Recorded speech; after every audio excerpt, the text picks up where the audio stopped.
Hello everyone. कैसे हैं दोस्तों? जो लोग सरकारी नौकरी करना चाहते हैं, परमानेंट गवर्नमेंट जॉब चाहते हैं, उनके लिए बहुत ही अच्छा मौका है। खुशखबरी है, रेलवे में ग्रुप डी के पदों पर भर्ती के लिए नोटिस जारी कर दी गई है। 22,000 पदों पर भर्ती है। दोस्तों, मैं आप लोगों को नोटिस दिखा देता हूं और ये भी बता देता हूं कि इसमें कौन कौन से अभ्यर्थी आवेदन कर पाएंगे, एज लिमिट क्या है, आपको फीस कितनी पे करनी है और आपका सिलेक्शन इसमें कैसे होगा। दोस्तों, ये नोटिस जारी की गई है, अभी ये शॉर्ट नोटिस आई है, जिसमें बताया गया है कि जो टेंटेटिव वैकेंसीज है 22,000 के आसपास है, 22,000 के आसपास वैकेंसीज है, जिसके लिए एप्लीकेशन इनवाइट किया गया है। ये जो एप्लीकेशन स्टार्ट है 21 जनवरी 2026 से एप्लीकेशन स्टार्ट है और जो एप्लीकेशन की लास्ट डेट है 20 फरवरी 2026 है। 20 फरवरी 2026 तक आप इसमें ऑनलाइन मोड में अप्लाई कर सकते हैं। इसमें जो आपको सैलरी मिलेगी, पे लेवल 1 के अकॉर्डिंग सैलरी मिलेगी। जो इनिशियल बेसिक पे है 18,000 रुपीज है, 18,000 रुपये इनिशियल बेसिक पे है। लगभग सैलरी की बात करें तो 35,000 रुपये के आसपास आपको सैलरी मिलेगी। इसमें अलाउंसेज भी जुड़ेंगे, भत्ते भी जुड़ेंगे, तो सैलरी आपकी ज़्यादा भी हो सकती है। बात करें इसमें एज लिमिट क्या है, तो इसमें अप्लाई करने के लिए जो मिनिमम एज है 18 ईयर्स है, न्यूनतम उम्र सीमा 18 साल है और जो अधिकतम उम्र सीमा है वो 33 ईयर्स है।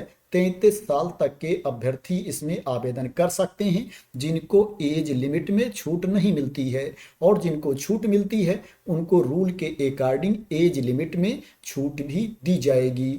जो एज की गणना की जाएगी 1 जनवरी 2026 को एज की गणना की जाएगी।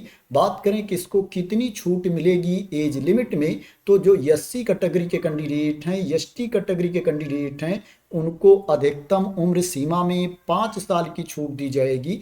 और जो ओबीसी कैटेगरी के कैंडिडेट हैं उनको अधिकतम उम्र सीमा में 3 साल की छूट दी जाएगी।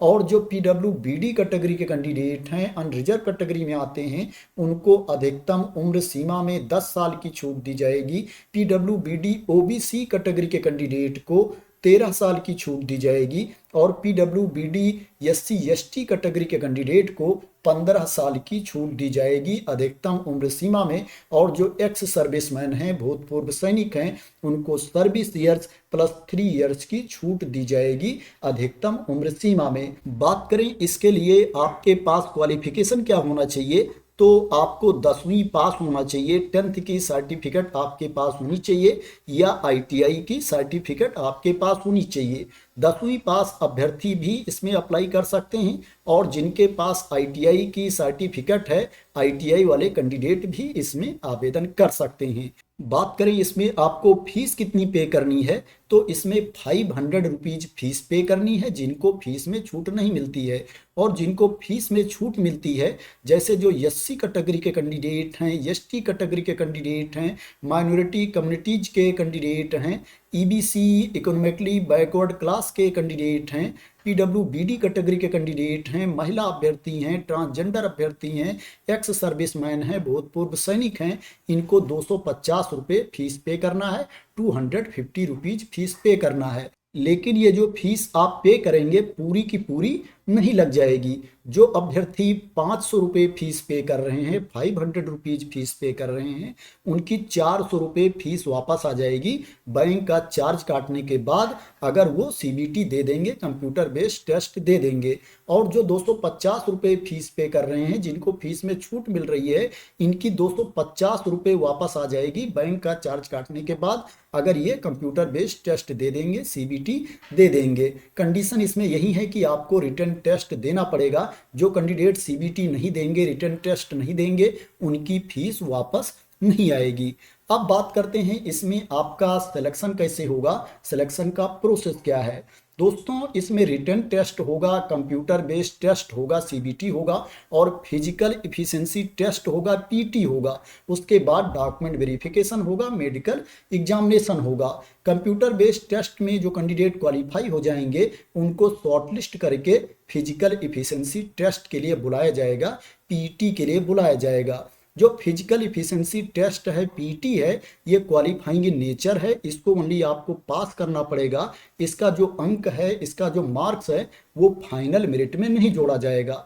जो मेरिट लिस्ट तैयार की जाएगी वो रिटन टेस्ट में कैंडिडेट को जो मार्क्स मिलेंगे, अंक मिलेंगे, उसी के बेसिस पर मेरिट लिस्ट तैयार की जाएगी और कैंडिडेट का सिलेक्शन किया जाएगा। बात करें रिटन टेस्ट में कहां कहां से प्रश्न पूछे जाएंगे, कितने प्रश्न पूछे जाएंगे, कितना टाइम दिया जाएगा, एग्जाम पैटर्न क्या है, सिलेबस क्या है, तो उसको भी मैं आप लोगों को बता देता हूं।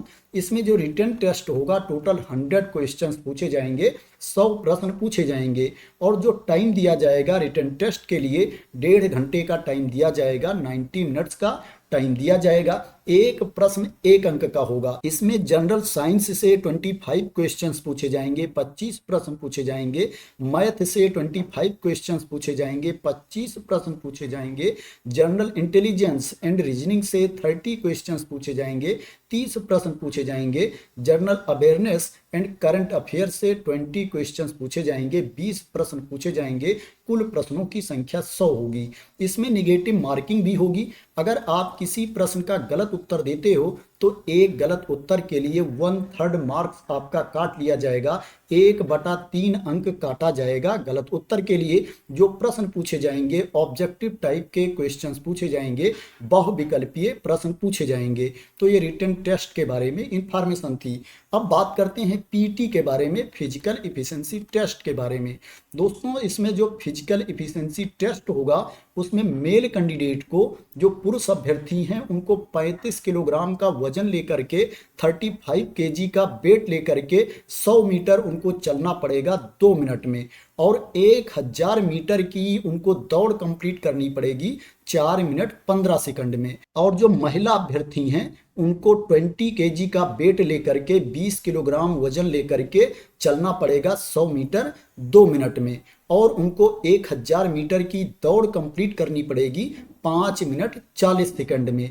तो फिजिकल इफिशिएंसी टेस्ट में आपका वॉकिंग होगा जिसमें वजन लेकर के चलना पड़ेगा, और रनिंग होगी, दौड़ होगी जिसमें आपको दौड़ना पड़ेगा। जो candidate physical efficiency test pass हो जाएंगे उसके बाद क्या होगा, रिटन टेस्ट के मार्क्स के बेसिस पर, लिखित परीक्षा के अंक के बेसिस पर अभ्यर्थियों को डॉक्यूमेंट वेरिफिकेशन के लिए बुलाया जाएगा, दस्तावेज सत्यापन के लिए बुलाया जाएगा। तो ये सिलेक्शन प्रोसेस के बारे में इंफॉर्मेशन थी। दोस्तों अभी शॉर्ट नोटिस जारी हुई है, अभी डिटेल्ड एडवर्टाइजमेंट नहीं आया है। जब डिटेल्ड एडवर्टाइजमेंट जारी होगा, विस्तृत विज्ञापन आएगा, तब उसमें डिटेल में जानकारी दी जाएगी वैकेंसी के बारे में कि किस आरआरबी के अंतर्गत कितनी वैकेंसी है, किस कैटेगरी में कितनी वैकेंसी है, उसके बारे में पूरी जानकारी आप लोगों को दी जाएगी।